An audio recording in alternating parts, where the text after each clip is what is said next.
Okay.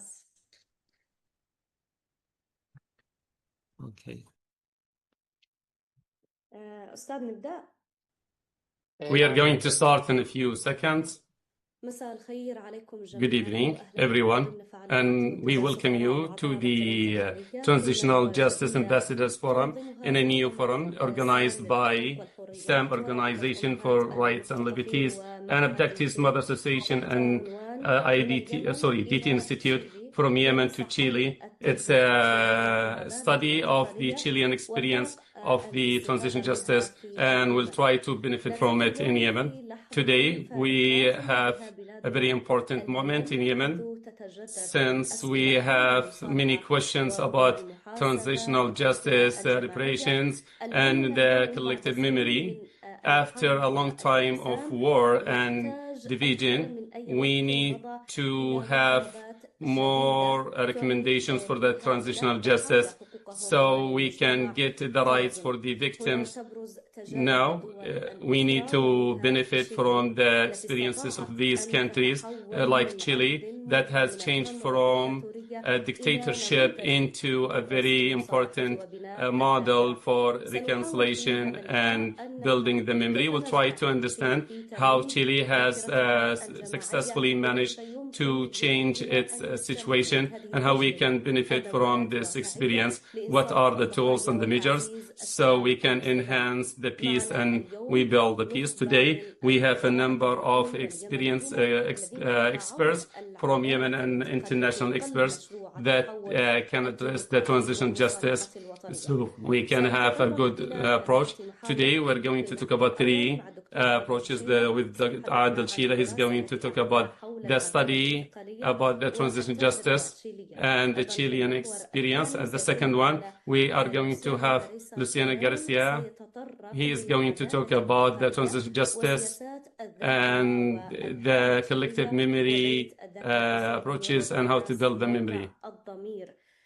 The third one is going to be Ruben Carnaza. He is going to talk about the transitional justice and its role in the stability of the states. I'd like to draw your attention that we'll have discussions at the end of the webinar.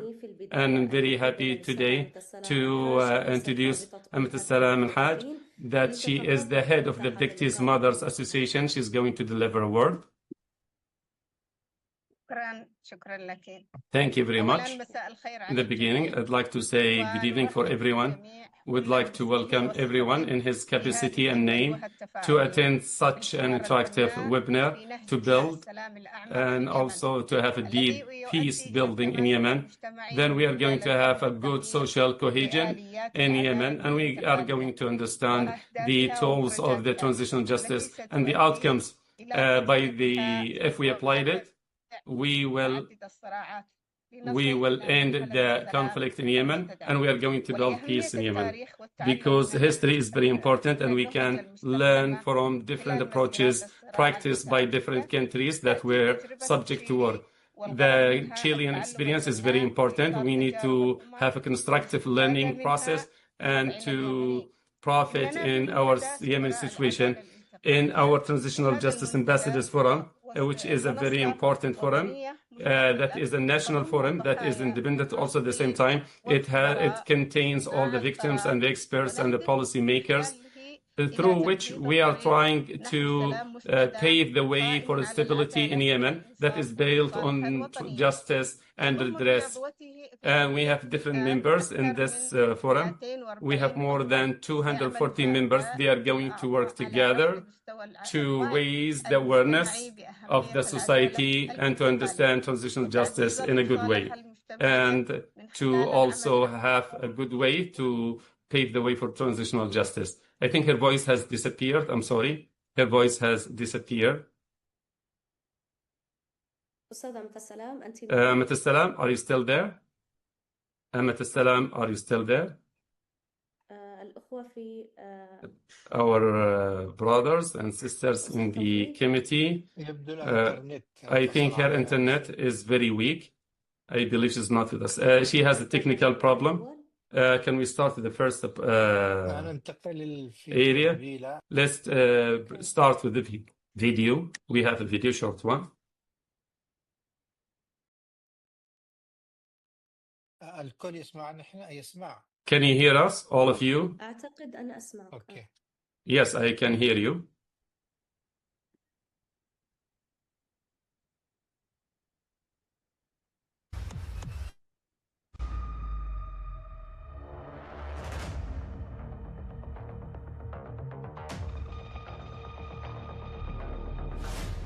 دراسة لسام تستكشف العدالة الانتقالية بين دروس تشيلي وآفاق اليمن. الدراسة ضمن مشروع سبارك الممول من معهد DT. تشير الدراسة إلى أن العدالة الانتقالية تمثل المدخل الحقيقي لبناء سلام عادل في اليمن، وتوضح أن سنوات الحرب خلفت ضحايا بلا إنصاف ومجتمعا مثقلا بالانتهاكات دون مساءلة أو جبر للضرر. تؤكد أن غياب العدالة عزز ثقافة الإفلات من العقاب وكرس الانقسام وأضعف ثقة اليمنيين بالمؤسسات الرسمية. تبرز الدراسة أن معالجة آثار الحرب تبدأ من الحقيقة لا من الصفقات السياسية أو التسويات الهشة. تشدد على أن الضحية يجب أن تكون محور العملية وأن الاعتراف هو الخطوة الأولى نحو المصالحة. تستعرض الدراسة تجربة تشيلي بعد الدكتاتورية كنموذج ناجح للعدالة المتدرجة القائمة على كشف الحقيقة والمساءلة الهادئة. تؤكد الدراسة أن التوثيق المنهجي في تشيلي شكل الأساس للمحاسبة وأعاد الثقة بين الدولة والمجتمع. تربط الدراسة هذه التجربة بواقع اليمن، مؤكدة ضرورة تكييف الدروس مع خصوصية الصراع اليمني. تقترح الدراسة إنشاء منظومة وطنية موحدة للتوثيق تجمع الأدلة والشهادات ضمن أرشيف آمن ومحايد، وتدعو إلى برنامج شامل لجبر الضرر يضمن الرعاية النفسية والاجتماعية والاعتراف الرسمي بالضحايا.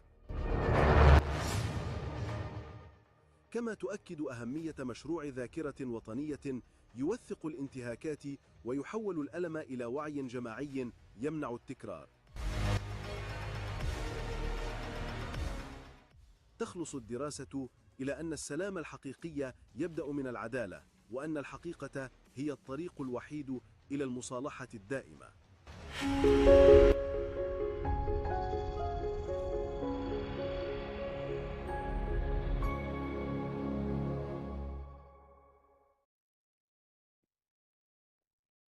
كما أشار هذا التقرير أنه رغم As mentioned in this report that although Yemen has passed through a lot of pains and complexities, transition justice will be the first path or the first step into real transitional justice. And now we are going to start with one of the experts from Yemen, Dr. Adel Deshela. He is a scholar and researcher. He has a PhD in English literature, and he is specialized in the literature of prisons or political prisons. He is studying and he is leading research about transitional justice in Yemen from the social society or aspect. Dr. Adel, in your study, when you try to link the Chilean experience with Yemen, you asked the question, can we implement transitional justice while the conflict is still ongoing and we still have political fragmentation? Let's hear what you say. Thank you very much. Can you hear my voice? Yes, we can hear it. First of all, before I start talking, I'd like to thank the organizers and the associations and organizations that established this process or this project. When we talk about transitional justice, usually think about we have a phobia. There is a phobia of justice in Yemen. For more than 50 years, we try to forget about the victims. and we think about only the perpetrators, and we think about the political, and we didn't try to deal with the root causes of the political problems since the 60s until the 70s and the 80s of the last century until today. We have tried to have reconciliation,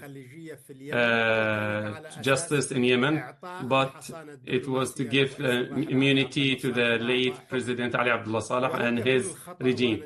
I believe it wasn't the mistake in the political immunity that we give, but our mistake was how it was abused.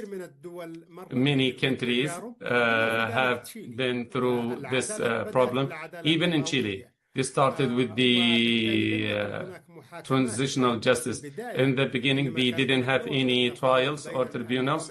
They tried, to negotiate between the dictatorship and the opposition. Then they got a formula to have election and to have transition. But after that, Chile has started to apply transitional justice. I will talk about it very fast. Now, we are in Yemen. If we try to implement transitional justice, we need to understand that in Yemen, we still live, we don't have a state. We don't have a state. We have many political parties in Yemen, and the conflict in Yemen is different from other conflicts in other countries, like in Latin America. Usually it's between the state and opposition. But in Yemen, the problem is between militias and also the legitimate government. Even among the legitimate government, we have different attitudes and opinions, and everyone is trying not to talk about the truth. And everyone is trying not to compensate the victims and the survivors. So, the question that we can ask, can Yemen, or does Yemen need a transition justice according to the international standards, or we can have our own understanding of the transitional justice? So we can give it any term that will be in line with the situation in Yemen. So the problem is not with the term itself. The problem is that those political parties to the conflict have committed a lot of crimes against the Yemeni people, and they are trying now to shun away from the reparations, and they are trying to try to forgive. It's there in all the religions. In this role also, they tried, to forget about the past. Yeah, let's bury the hatches. But to forget the past without solving it, it opens new horizons for future conflicts. So in Yemen, we didn't try to redress the issues in Yemen. Then the victim has become a perpetrator, and the perpetrator has become a victim again. So in Yemen, do we need to start with from 1994, before it or after it, before 2011 or after 2011 or 2014? So these issues, we need to have a political understanding or political solution. I believe that the political powers in Yemen and the parties to the conflict are not ready to have any kind of negotiations to have transition justice. So in the end, we'll have a national reconciliation. They are trying their best to connect the reconciliation, to link between transition justice with the social justice. I don't understand the meaning of social justice in the Yemeni context. But there are nowadays we have civil society organizations. Why did I start with the Chilean experience? Although it's so difficult to apply it in Yemen to the letters, but I'd like to focus on one point here, which is very important and significant in Chile.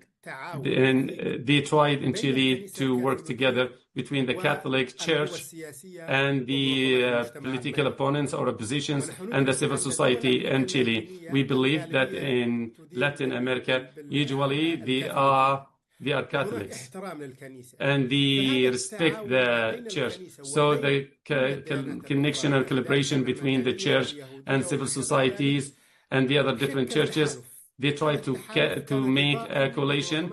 So the civil society organizations worked under this coalition. So the victims usually run away and they try to get protection from the church. Then they try to have their own committees and commissions, and these commissions are composed of members from the church and experts. They try to write down every minor details about the crimes. They document all the crimes for 17 years. For 17 years, from 1973 until 1990.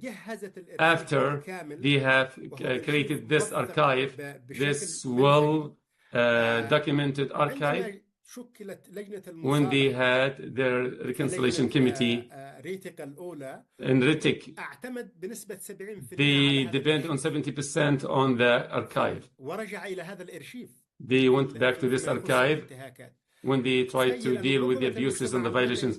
So the civil society tried to document for 70% of all the cases for almost 17 years.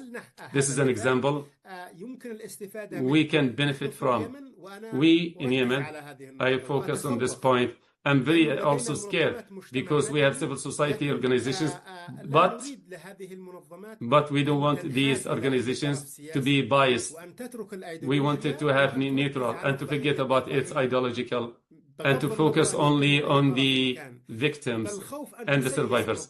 Unfortunately, we're afraid that the civil society organizations in Yemen will be politicized and will not be neutral.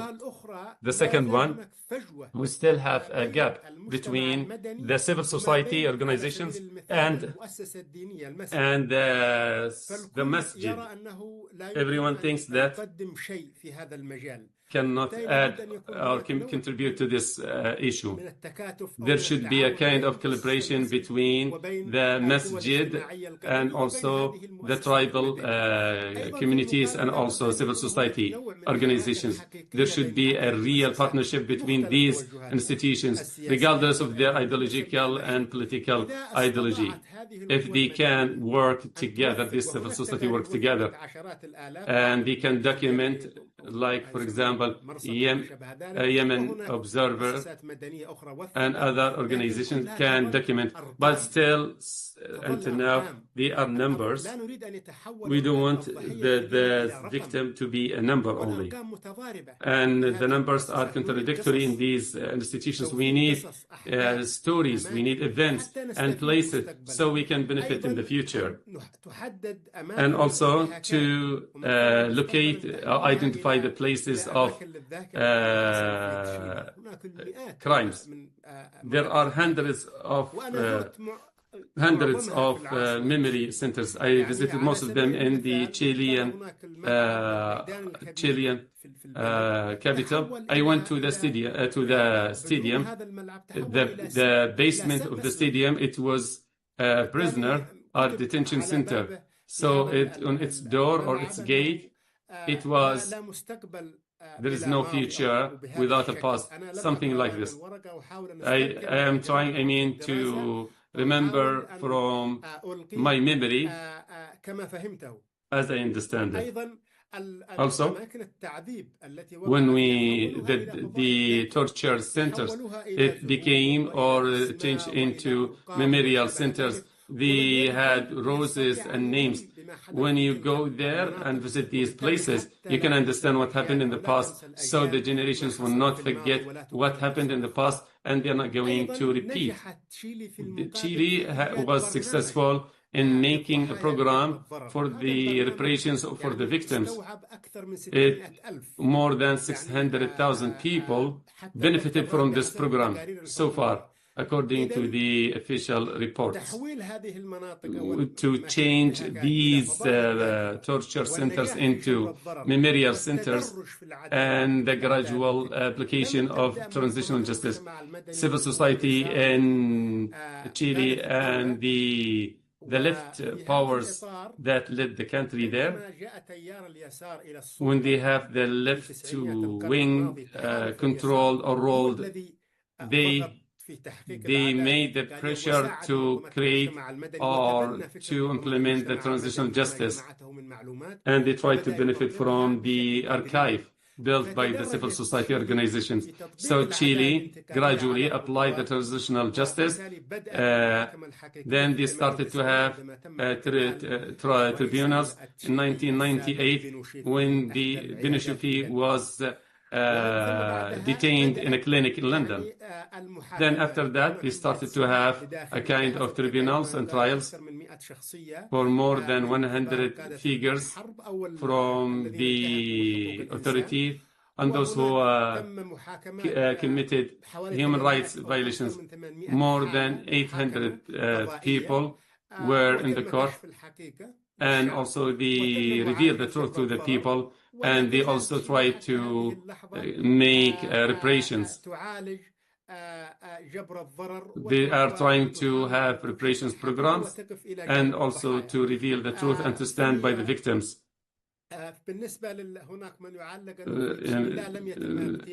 They said they didn't assassinate.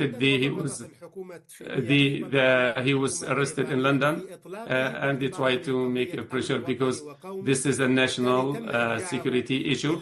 Then he returned to Chile, and he died in his country, but he didn't go to prison. But he was tried, and also other military personnel were tried in court. So far, Chile is one of the international exemplary experiences that we can benefit from. In Yemen, we need to have justice, and the justice needs to have the truth to be revealed. Also, after we reveal the truth, we need to have reparations, and we have institutions, and the institutions need to have a state. What we have nowadays in our hands is the civil society organizations should be active and engage actively with the political powers to adopt transitional justice in any reconciliation or political agreement in the future. Because if we have political agreement in the future and they tried not to deal with the human rights abuses in the past, it means that we'll have a problem in the future. Thank you very much.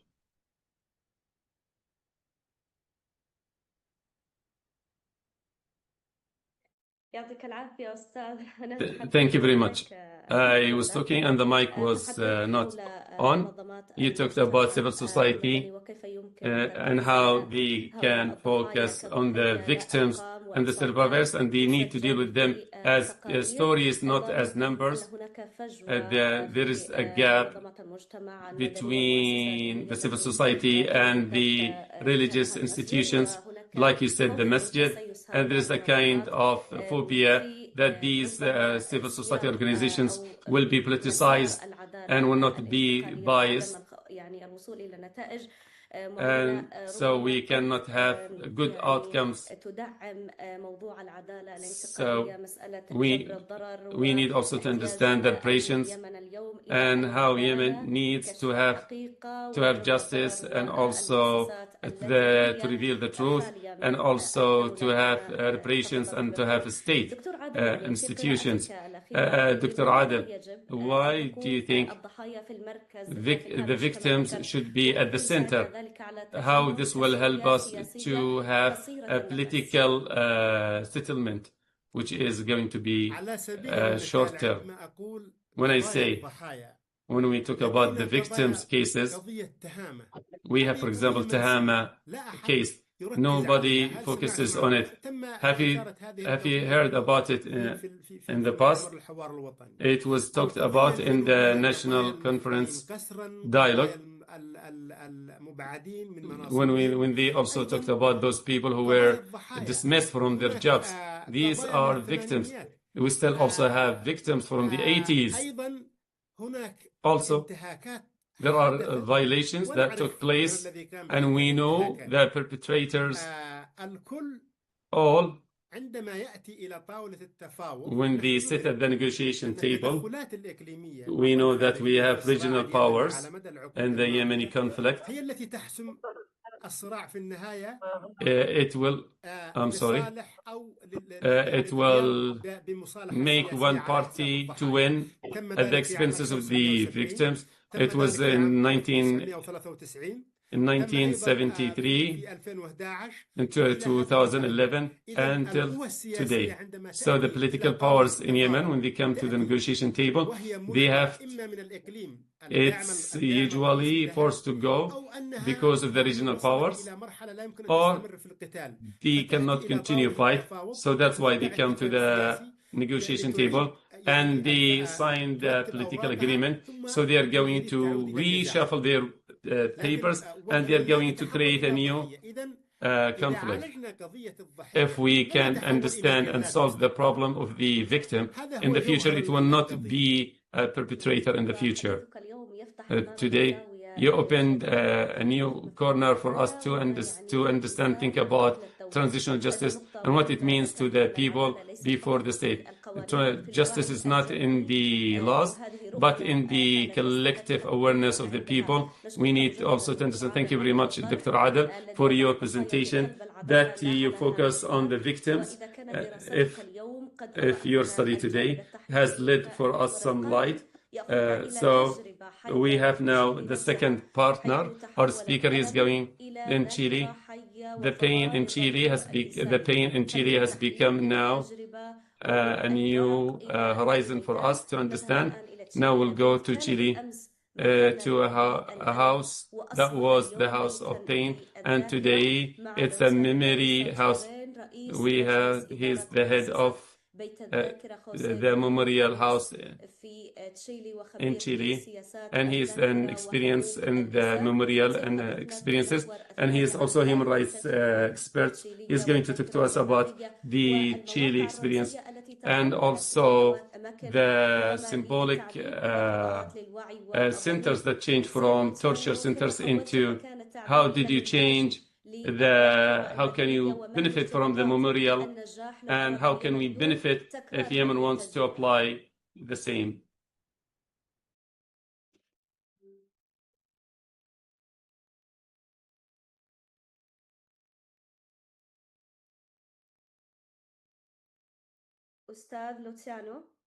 Mr. Luciano or Luciano, you're muted. You are muted. We will have translation.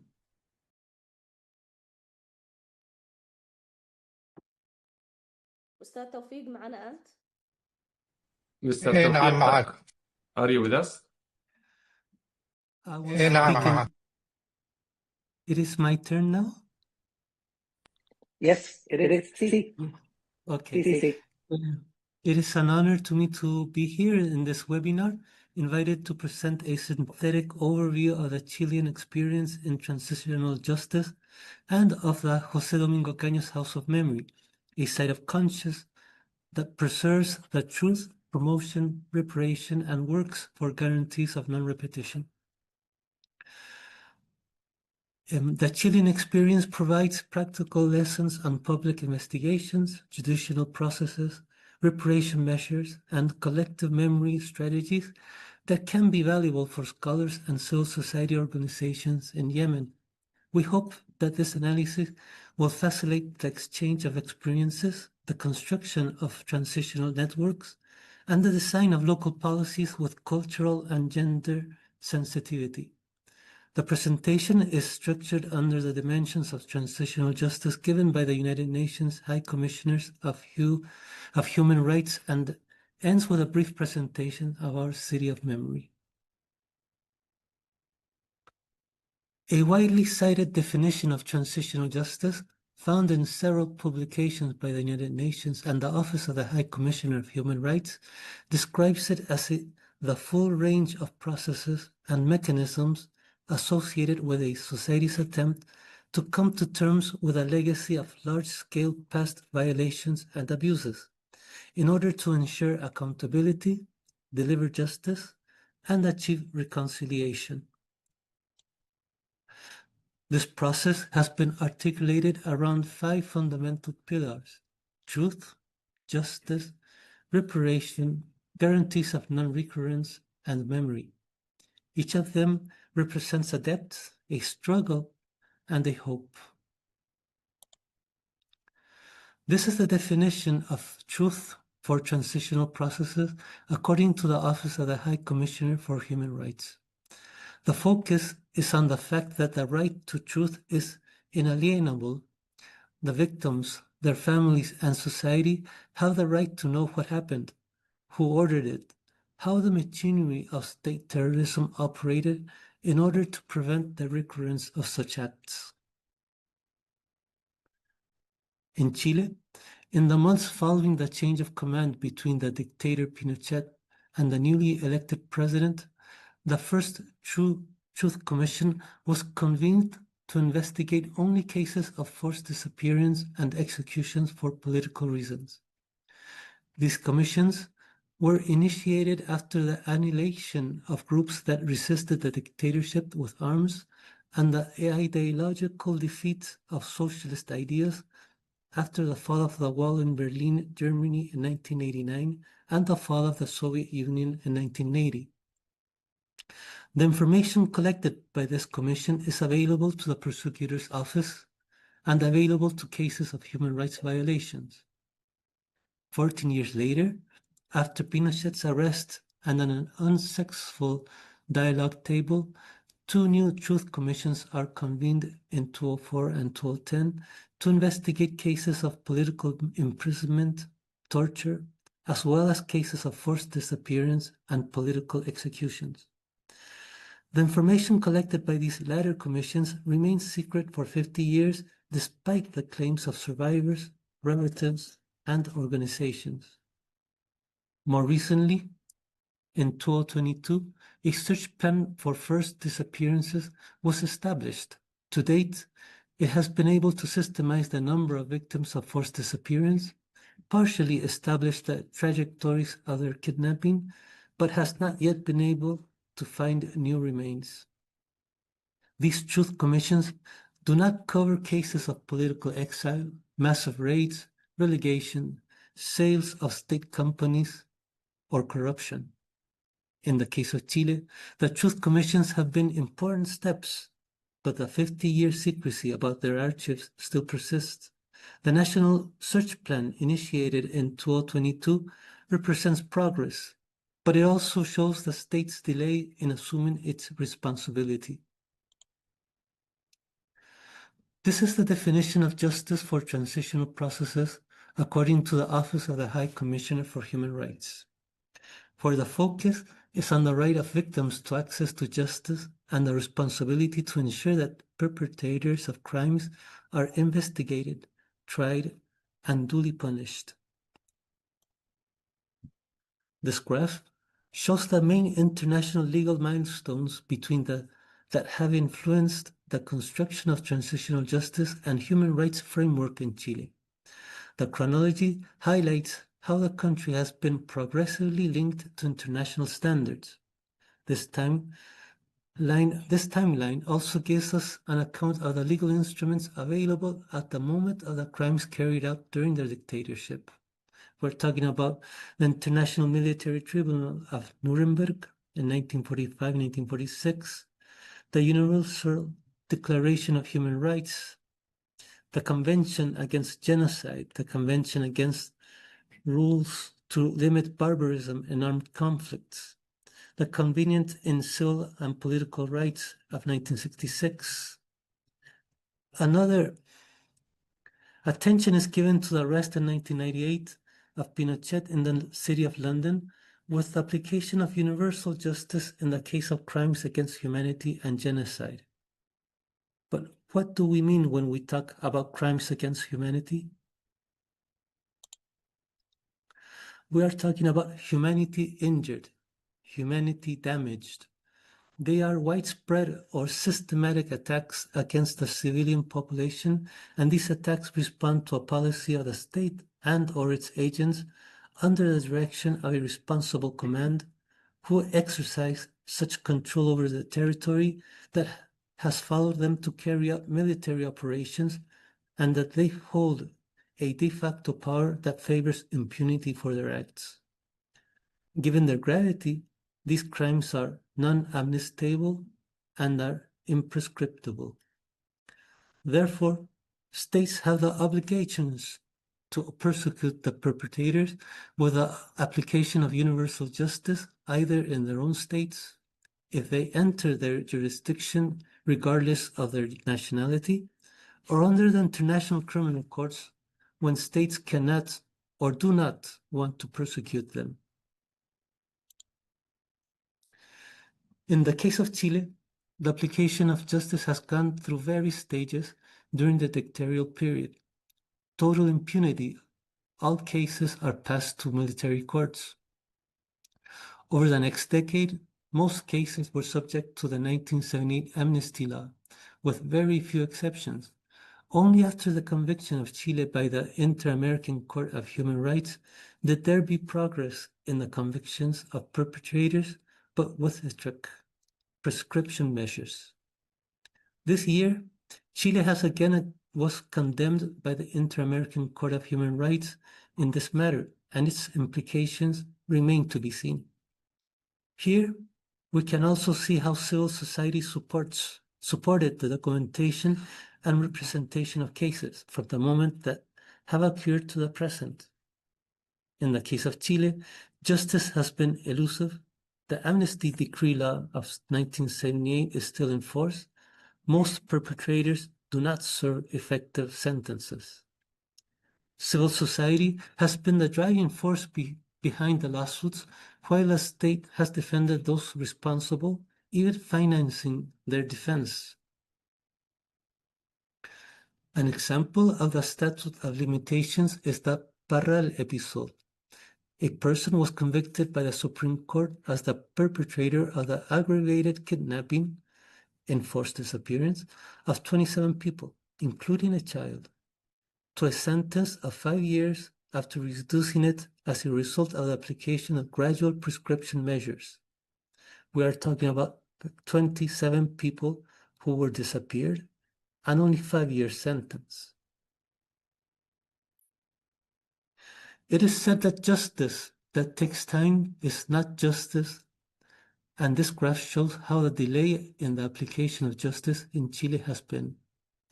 On one hand, the numbers of crimes according to the year of the event are shown in red, and in blue, the number of victims who obtain a sentence in their favor in the Supreme Court. 84% of the crimes were committed during the first 3 years of the dictatorship. In those years, families, civil and church organizations filed the first judicial appeals. The average duration of these cases is 45 years.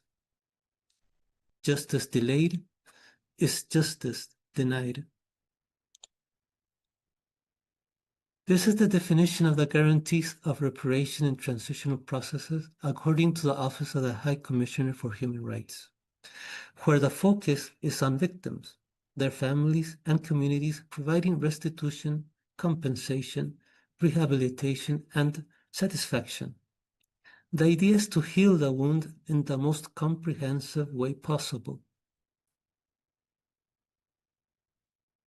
In Chile, the reparation measures have been recommended by the various truth commissions that the Chilean transitional process has had.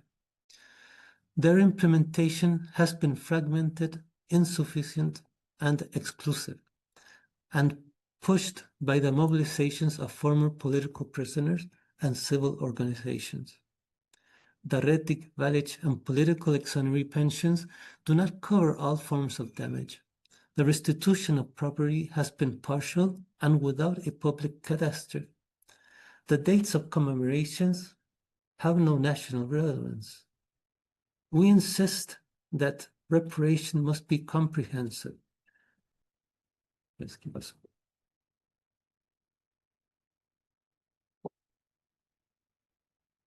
We have been hijacked and put a sign of the swastika in the presentation. Do you see that?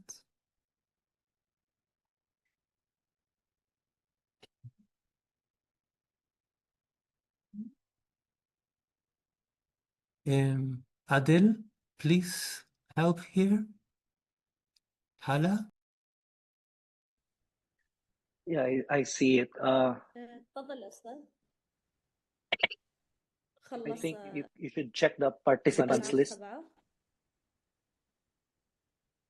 Excuse me, did you finish your We are not presentation? sure. بس لو سمحتوا من فريق سام إذا حدا بس يطالع الشخص الغريب اللي موجود. They are going to remove the hijacker or the hacker.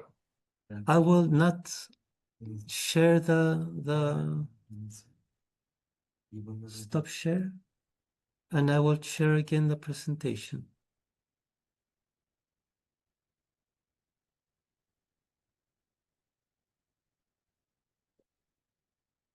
Can you see the presentation now?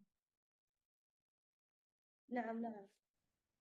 Okay, I will continue.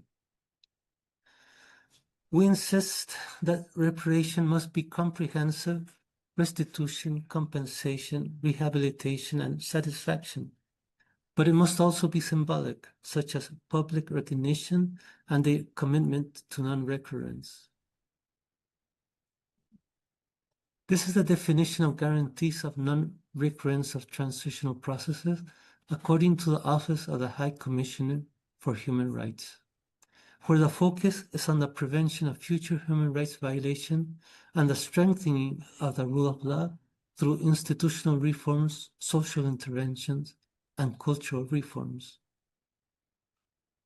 This graph represents a timeline with key milestones in the development of policies, institutions, and social mobilizations linked to human rights in Chile.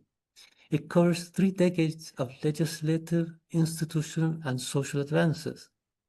1990, the signs of international treaties, 2009, creation of national human rights institution, and so on. This journey shows a growing institutionalization of human rights with normative advances as a response to social demands. Guarantees of non-recurrences are essential to prevent the harm from repeating itself. However, in Chile, the armed and security forces are still formed under the logic of the internal enemy. There has been no purge of agents involved in violations.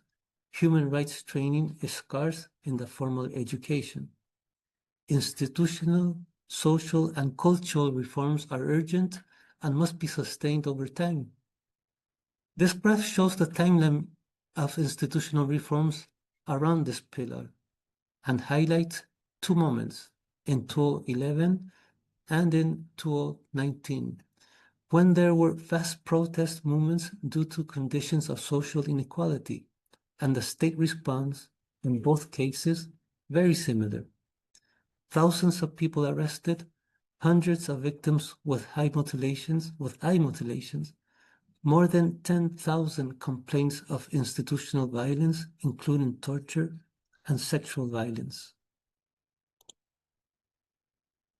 Recently, the Office of the High Commissioner for Human Rights has incorporated memory as the last pillar of the transitional processes, as a pillar that incorporates the rest of them as an ethical and political duty. In Chile, this component has not been a public policy. All spaces of memory have been promoted and sustained by civil society. Gradually, the state has been recognizing sites of memory as places that it must be protected. However, it has not yet implemented a specific law on sites of memory, nor a sustainable financing mechanism. Each and every one of these sites of memory have obtained this declaration of protection due to pressure from neighbors, relatives of victims, victims' organizations, in short, civil society organizations. But there's a but, a trick. Only 7 of these 60 sites of memory have a permanent state fund. All others must apply for competitive funds that do not reach more than 15 sites for the payment of bills and minimum personnel. Here we highlight our site of memory, the second to have the legal protection of a historical site after 12 years since the return to democracy. The site of memory of José Domingo Cañas has an evolution that we start in the late 60s, early 70s of the last century, when it was occupied as a center of political training, but with a coup d'etat, it was converted into an annex of the Panamanian embassy, managing to shelter and saving more than 300 people. In August 1974, it was converted into a barracks of the intelligence services and used as a center for kidnapping, torture, and extermination until 1987. Around 200 people passed through these barracks, 68 of them victims of forced disappearance. In 2002, it was declared a historic site after years of public advocacy by neighbors, students, and relatives of victims, and then getting a state entity to build the current site of memory inaugurated in 2010. Casa Memoria José Domingo Cañas is an example of resistance, resilience, and persistence. Memory is not just remembrance, it is action, it is prevention, it is reparation. More than 15 years ago, we opened the doors of the site to the community. Shortly after, in the midst of the student mobilizations, we created a commission of human rights observers that, to date, has carried out more than 300 observation missions, has written more than 20 human rights reports presented to national and international bodies. We received more than 5,000 visits to the site, and all with a minimum of state budget. To conclude, in Chile, transitional justice has advanced, but it has not fulfilled its promise. Denied truth persists. Justice that delays is not justice. Reparation that do not arrive are not comprehensive. Horrors that are repeated and memories that are forgotten. In few more weeks, in Chile, a new president of the republic will be elected, and a large part of the Congress will be renewed. Polls predict that the political groups that identifies with authoritarianism and defends the dictatorial regime has a great chance of winning this election. If this happens, the few achievements made are in serious danger. Today, more than ever, we need an active commitment from the state, institutions, and society to make never again a reality. Because without truth, justice, reparation, guarantees, and memory, there's no full democracy. We hope that by sharing this experience, it will help our communities to move toward a society that respects human rights. Thank you for your attention. Thank you very much for your presentation in which you focused about the rights and the victims and how to have reparations for the victims and also how to gain and access truth between. You talked about how the Chilean worked in the state to implement or apply transitional justice, whether there was immunity for some figures or not, and the progress that you have made in prosecuting some people, and how the civil society can help the path of transitional justice. And also you give us the different definitions and how they can have their own interventions. The question is how the politicizing of civil society organizations and how in our country, for example, now we have different places of conflict in our country. From your own experience, how can we build the collective memory? How can we protect the Yemeni collective memory from being politicized by civil society organizations and different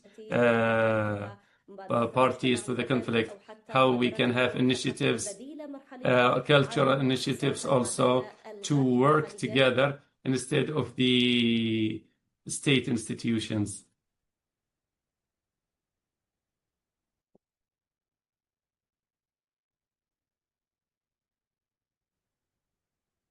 Hello, can you hear me, sir? Hello, can you hear me, sir?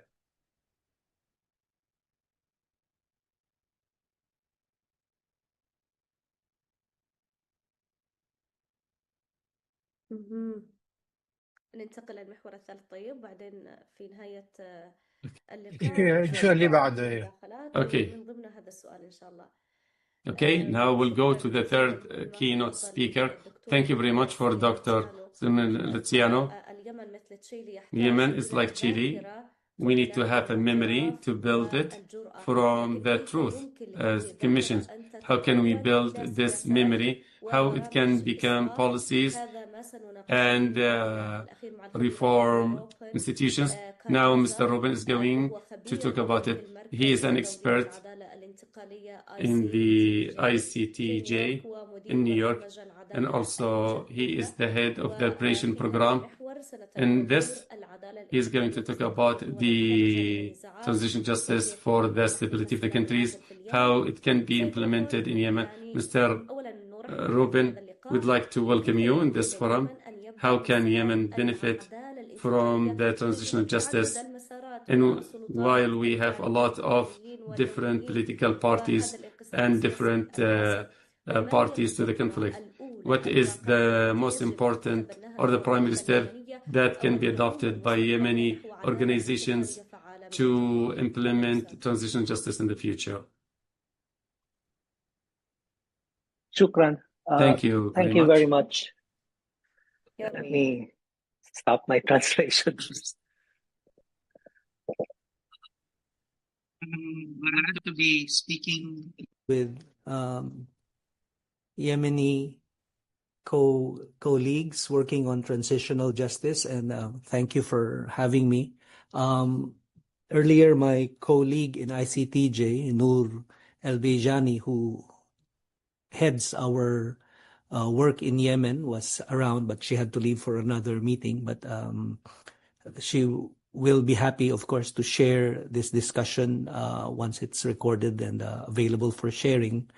ICTJ has worked in Yemen for many years, soon after the revolution. But of course, it has become very difficult, as you, of course, know, to continue working in Yemen. But we have decided that we will try our best to at least watch what is happening and, if necessary, participate in discussions like this. I'll say a few words about the topic that you asked me to talk about. It's a difficult topic because it asks for the role of transitional justice in promoting security and stability in states and societies. And the first challenge, of course, is to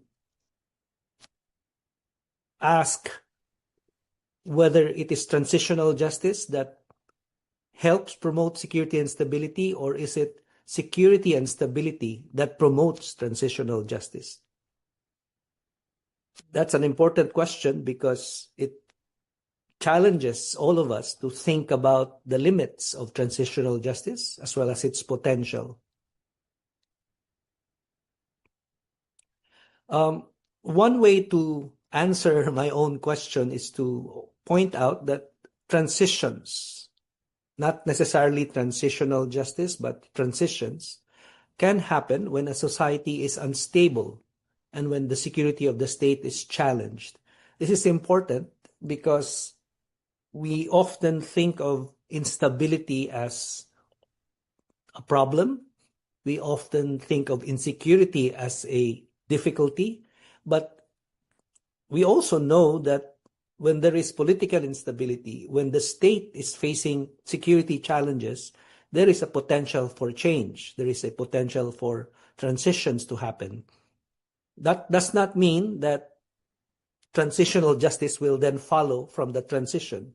We are seeing this now, for example, in Sudan, where you had a transition from dictatorship because of the revolution, and now there is armed conflict. And of course, Yemen knows very well the difficulty of a transition where transitional justice was pursued but has been derailed by armed conflict.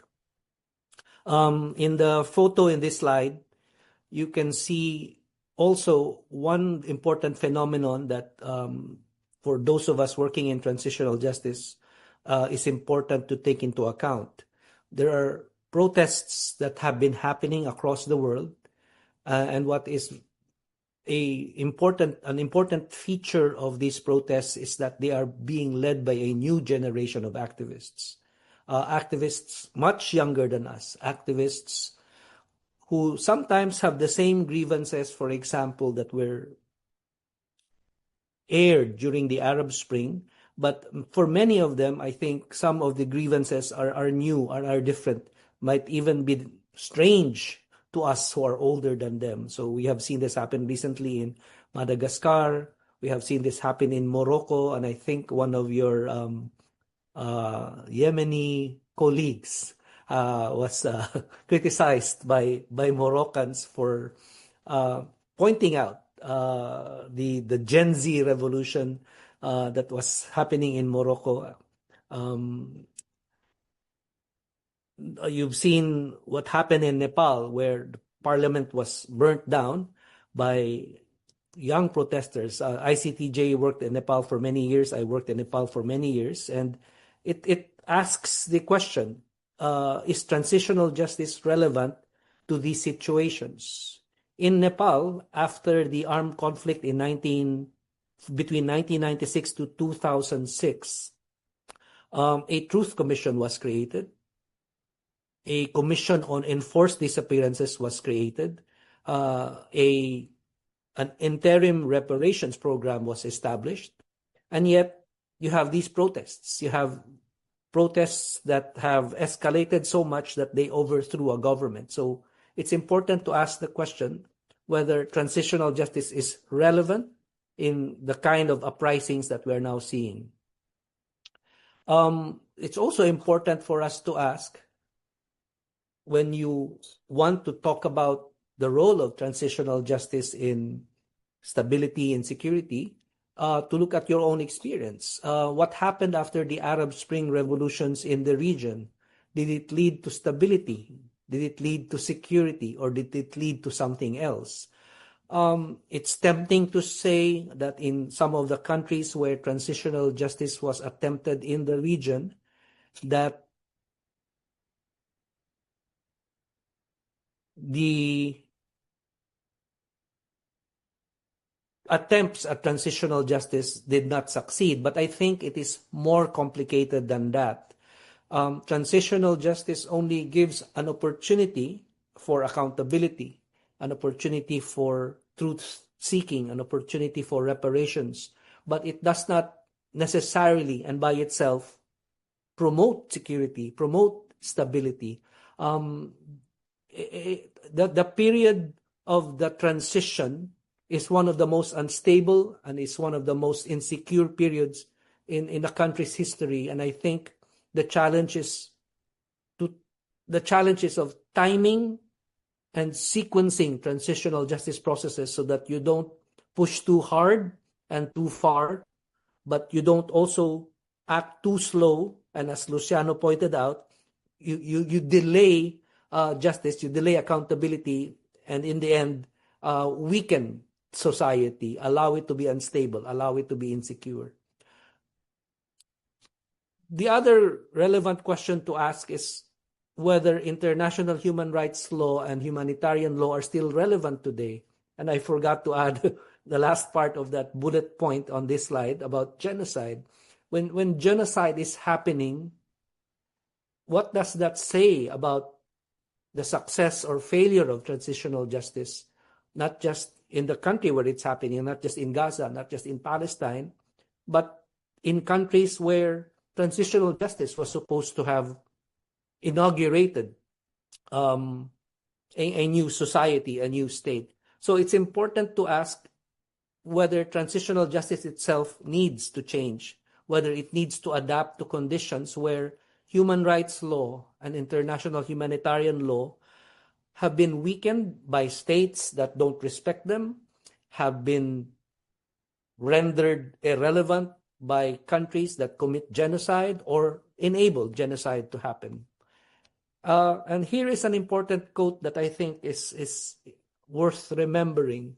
Antonio Gramsci was an Italian communist who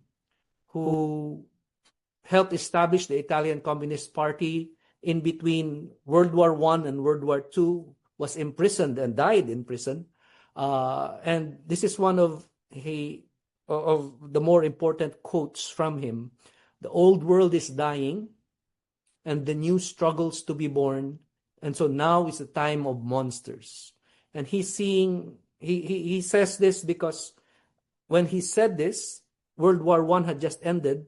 World War II was going to happen a few years later. And in that period, fascism was born in Italy. Later on, Nazi Germany emerged. And of course, you had a fascist dictatorship in Spain. And it was difficult for people like Antonio Gramsci to push back against the monsters that were emerging. And I would say we are in that situation today. We are in a world where the old is dying. International human rights law and humanitarian law are too weak to prevent the kind of atrocities we are seeing. But the new world still struggles to be born. Change is possible, but it has not happened yet. You see young people protest, Gen Z revolutions taking place, but we don't know what the outcome of that will be. So I'll skip, this is a slide that just summarizes the circumstances we are in. There is economic and social inequality. There is technological inequality, access to the internet, access to AI, for example, the use of drones for war instead of using drones for peace. You have authoritarian leaders emerging and exploiting that inequality. You have corporations that are more powerful than governments. You have corruption and economic grievances, again, driving protests, just as we saw in the Arab Spring. And you have peace processes that cannot keep up with the escalation of armed conflict. And of course, as a result, you have migration and displacement, not just because of war, but also because of climate change. So when we talk about transitional justice then, it's important to distinguish that from justice. Transitional justice consists of processes, and as Luciano was able to explain very thoroughly, you have transitional justice processes such as criminal prosecutions, reparations, truth commissions, institutional reforms, but in themselves, they are just tools. They don't guarantee justice. They don't mean that when you establish a truth commission, you will have truth, or that when you try to prosecute perpetrators of human rights violations, there will be accountability. Justice is different because it's an outcome, and in some ways, it's not always going to be satisfactory, but it is something that is incremental, that will be built upon. So even those attempts in Yemen at transitional justice are important because you build upon them. You don't look back and say, we failed. You look back and say, what do we learn from that? So an example of transitional justice that isn't really transitional justice is Libya, where ICTJ works and where I also have done work. In Libya, you have victor's justice disguised as transitional justice. And this is an example of the work that we tried to do, but were limited by the situation in Libya. Misrata, a city in Libya that was seen as a center of opposition to Gaddafi, was involved in the armed conflict against Gaddafi. But next to Misrata is the community of Tawerga, whose people are perceived to be loyal to Gaddafi, which is an unfair perception because Many Tawergans did not fight for one side or the other, but some of them were in the army of the Libyan state under Gaddafi. So there was conflict between Misrata and Tawerga, but at the end of the conflict, when Gaddafi was overthrown, many Misratans were displaced. Many Misratans were forced out of their homes and up to today live in displacement camps outside of their community. And yet, the agreement between Misrata and Tawerga, the leaders of the two communities that was brokered by the United Nations, is being sold as an example of reconciliation. Misratans obtained compensation, but Tawergans who asked for the right to return to their homes were denied that right. So up to today, you have one city that won during the conflict, enjoying reparations, but the other community, perceived as the losing community, still cannot return home. That is not transitional justice, and that is not reconciliation. So important to ask when talking about stability and security is to ask, what do we mean by a stable society? A stable society isn't merely about holding elections among political elites. It is not only about reconciliation between rival armed groups that we might see in Libya or we might even see in Yemen, but it requires respect for the civil, political, economic, social, and cultural rights of the marginalized and those who organize them, labor unions, youth groups, women, indigenous people, the disabled, and the displaced. ICTJ published this report recently, led by my colleague Noor El-Beljani, and it's an important report because, among others, we point out that for transitional justice to happen in a country, those who advocate transitional justice must be allowed to do their advocacy. Restrictions must be lifted on repressing these civil society groups and the NGOs that work on them. Stability and security also has to be seen in terms of who commits instability, who is behind insecurity. Instability can come from the political elite fighting for power. Instability can also be because people demand the fulfillment of their social, economic, and cultural rights.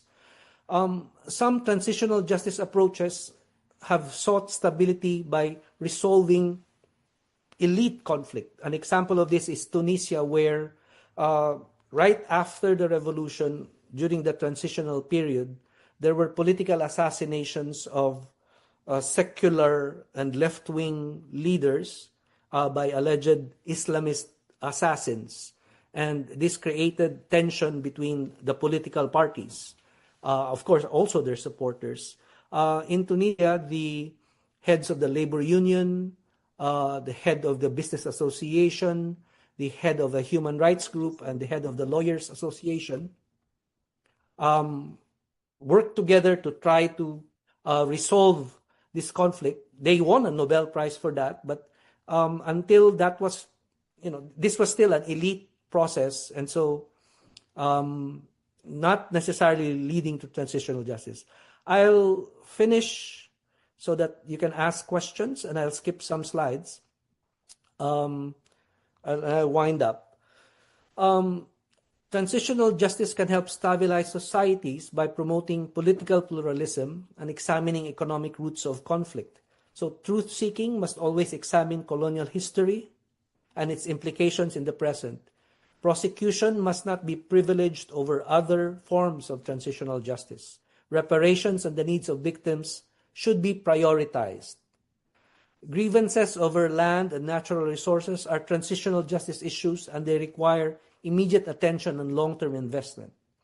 And institutional reforms in transitional justice must go beyond the military, the police, or courts. They must include economic and social institutions.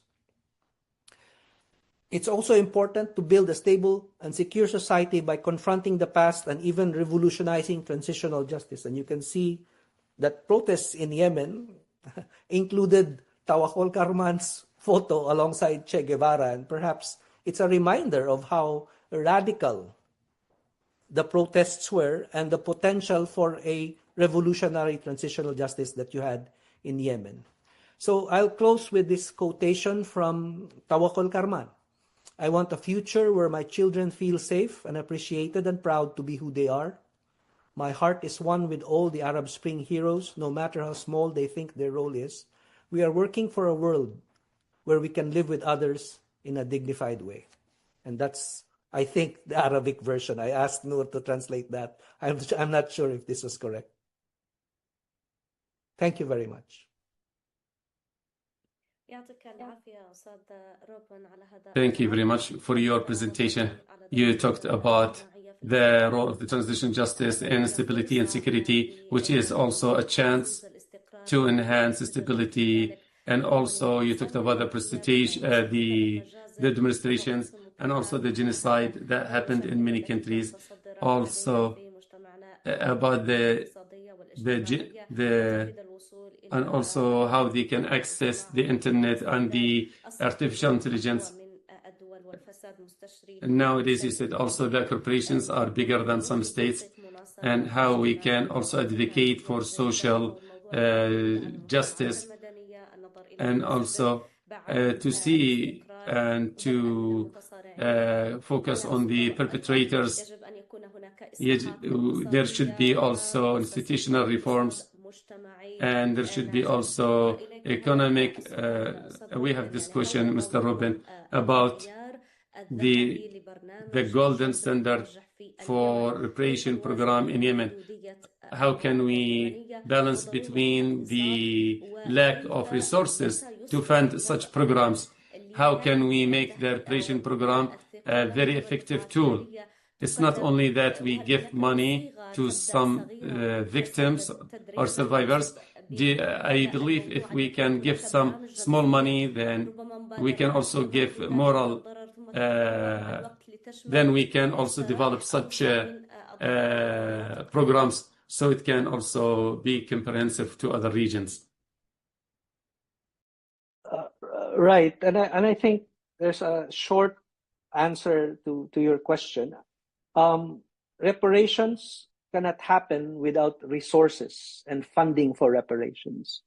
And many global South developing countries are too poor to fund reparations directly. Some of the more important resources for reparations come from recovering assets of those who were behind human rights violations. The Saleh dictatorship, the dictator himself has assets, and I think recovering those assets would be helpful. But it is also just as important to look at who the perpetrators are, not just individual armed groups, but those who profit from them, not just those in Yemen, but those outside Yemen, those who are behind airstrikes, those who profit from the weapons that are sold and exported that are used in airstrikes. I'm glad that Luciano talked about Chile, because Chile's example is important. This is what Yemen needs, really. Now we'll open the questions from our attendees. If anyone has a question, he can raise his hand so we can give the questions to our speakers.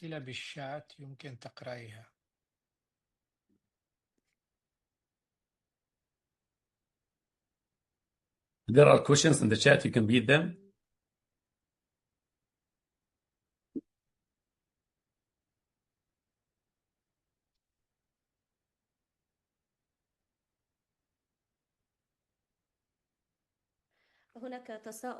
There is a question from Dr. Hiba.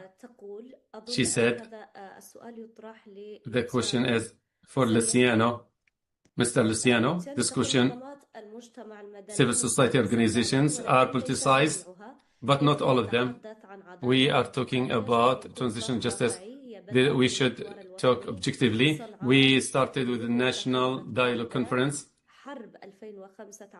It started also until 2015. How can we identify the politicized civil society organizations?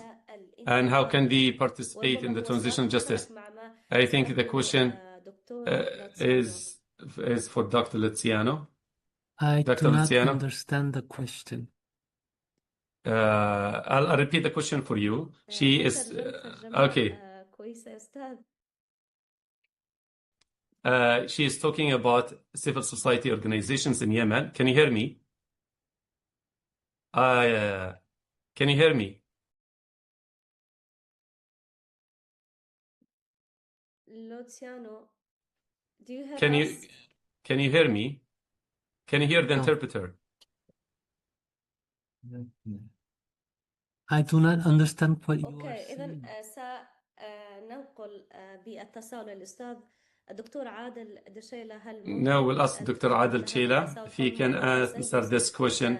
مؤسسات المجتمع المدني What about the civil society politicized? There are some violations. It will be done by only one party. Is it possible to have civil society organizations, initiatives, or cultural initiatives instead of the transitional justice organizations? In fact, when we talk about civil society organizations, we don't say that they are politicized, but we are afraid that they are going to side with one party. We believe that civil society organizations, for example, which work in the area controlled by Al-Houthi, they cannot work. They cannot document all the violations without the observation of the militia. Yeah, there is a margin of space of space, those, especially those who can work, like in Ta'az and in the middle or the center of the Yemen, also in Marib and Aden. But the question is, these organizations have the ability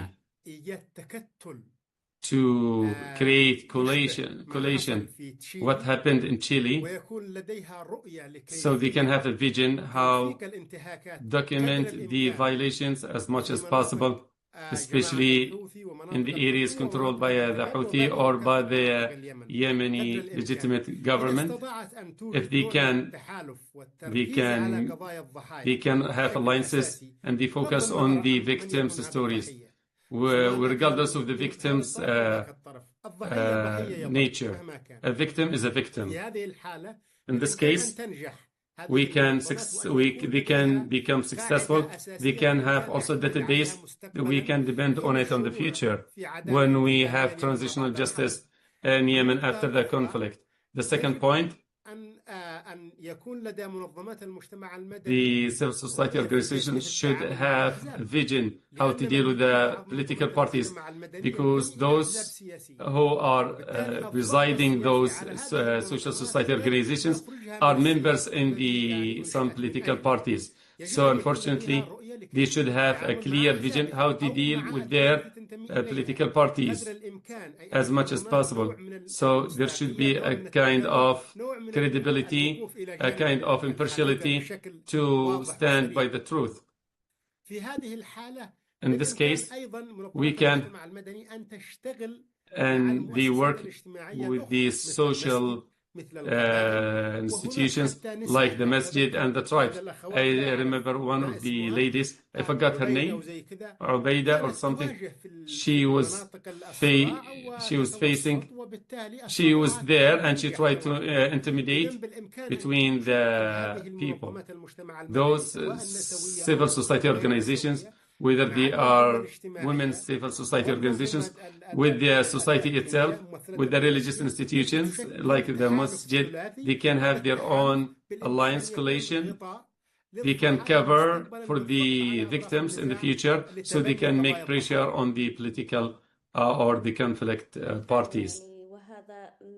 Of course, this is what I mentioned about the different stories. Each one is trying to write his own narratives. And here we have to protect the memory as a national collective effort, and also about and how we can avoid politicization of these several organizations. So, Mr. Ruben, what are the tools that can be practical and effective in your organization to archive the Yemeni memory now? What can we do even before we have political settlement? And as you know, the situation in Yemen, it's very complicated, the situation in Yemen.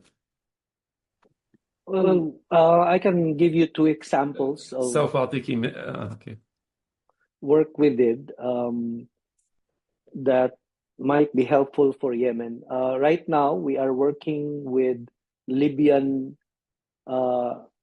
organizations on a Libyan oral history archive.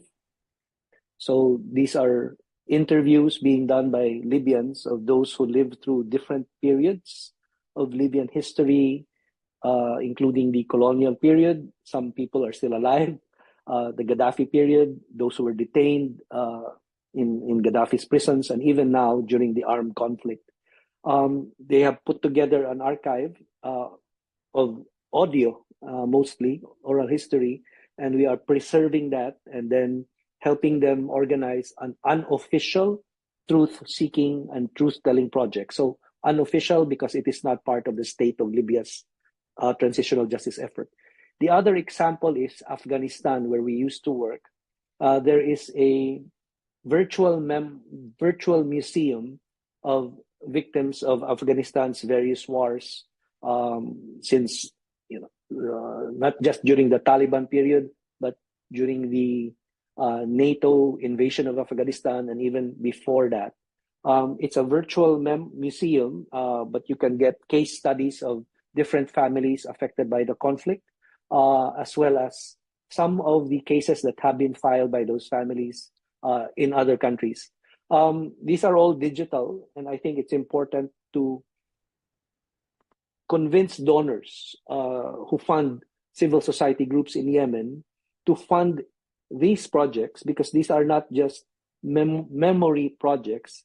These are documentation projects that will allow truth commissions in the future in Yemen, or prosecutions possibly in Yemen, or even reparations programs in Yemen to be implemented without too much work putting them together, especially if your truth commissions, your prosecutions, your reparations program only happen many years from now, when it's more difficult to get testimony, when it's more difficult to gather documentation. So now is the time to do that, and preserving them as not just as archives that will only be open later, but as dynamic, continuing documentation efforts. That's going to be important. And by the way, I translated for Luciano the question earlier. Las CSOs politizadas serían buenas participares en la justicia transicional, Luciano. That was the question. Okay. Yes, all the social... Are you hearing us? All the social organizations in Chile have one or some way levels of politizations. And the CODEPU organization was led by political organizations of MIR, the movement of left, revolutionary left movement, the Vicaría de Solidaridad, and others were much closer to the Socialist Party, Democratic Christian Party, and the Communist Party. And that is a reality of us. But the whole of them, the extent of organizations of social organizations, could document all or most of the crimes during the dictatorship.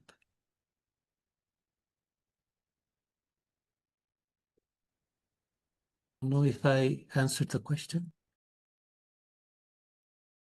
شكرا جزيلا سيد Thank you very much, Mr. Luciano. Thank you, Mr. Robbins. Thank you, Dr. Adel Deshela, for your presentation that was very important and very rich. The transitional justice is a very important concept in Yemen, and we need to shed light on it. And also, everyone,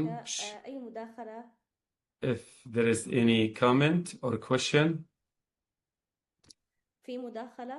Is there a question from those who are listening to us? Fauzi is asking a question. How can we اليد مرفوعة. شوف اليد المرفوعة أيضا. you can see those who raise their hands. Those who raise their hands. خليفة تفضل. Khalifa, you can start.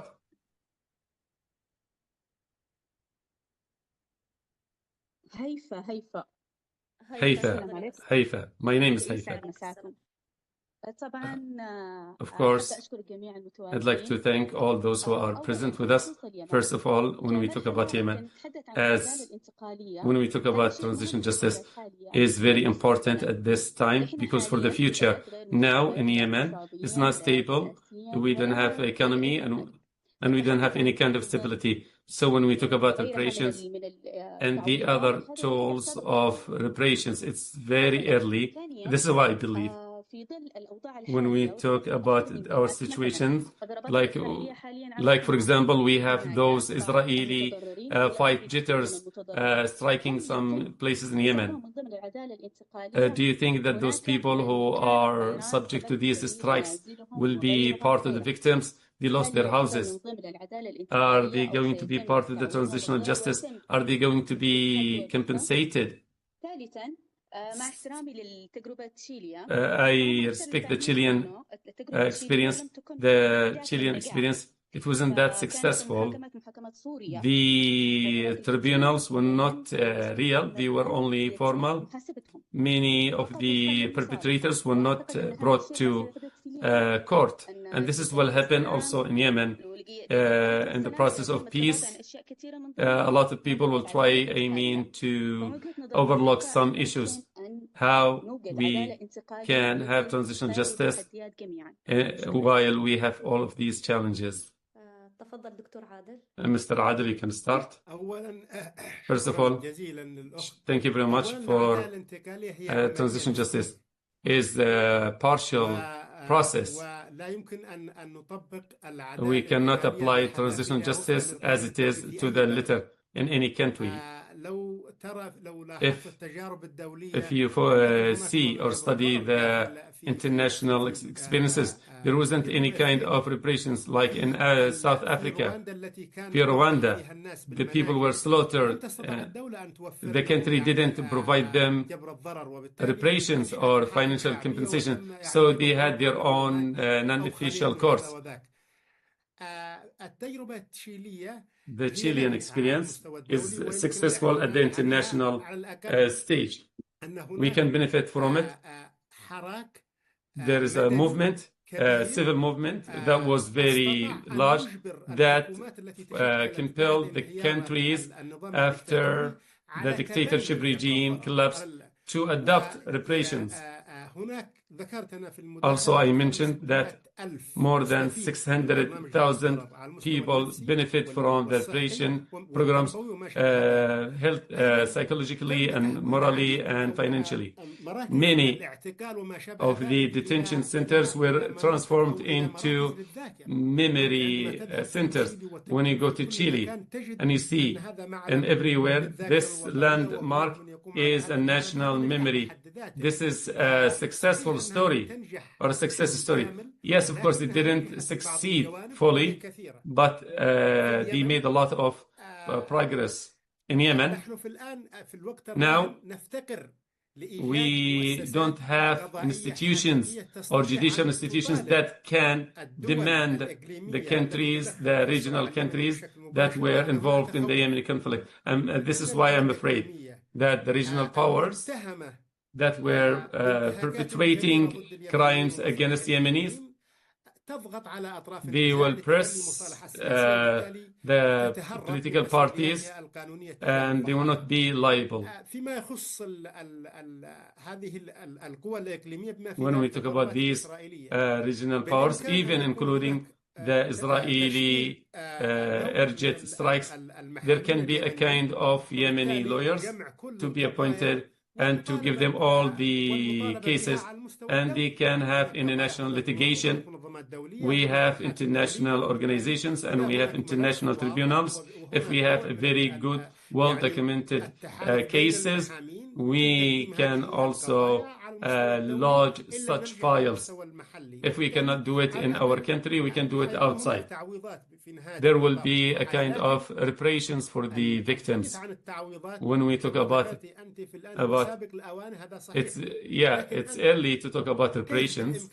How can we to bring the conflict parties to the negotiation table? If you tell them, let's start with the tribunals or the courts.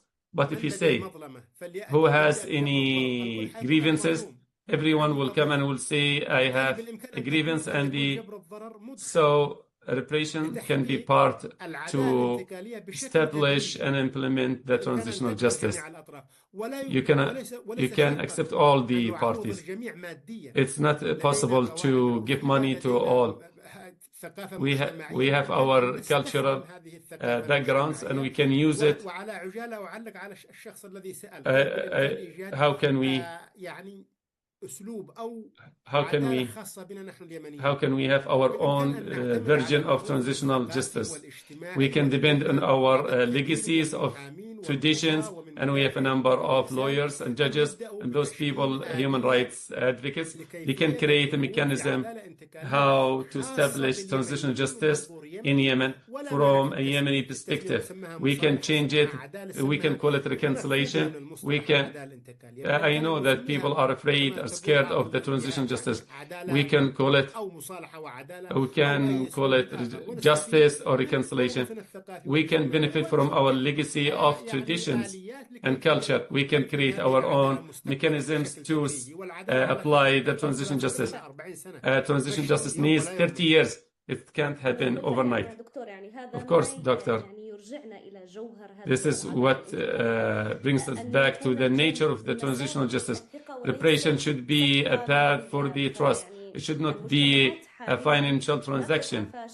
Societies cannot be cured with numbers. We need to recognize their dignity. This is what Yemen needs first. Thank you very much. And we'd like to thank Dr. Adel and all those attendees to enrich our topic and our forum.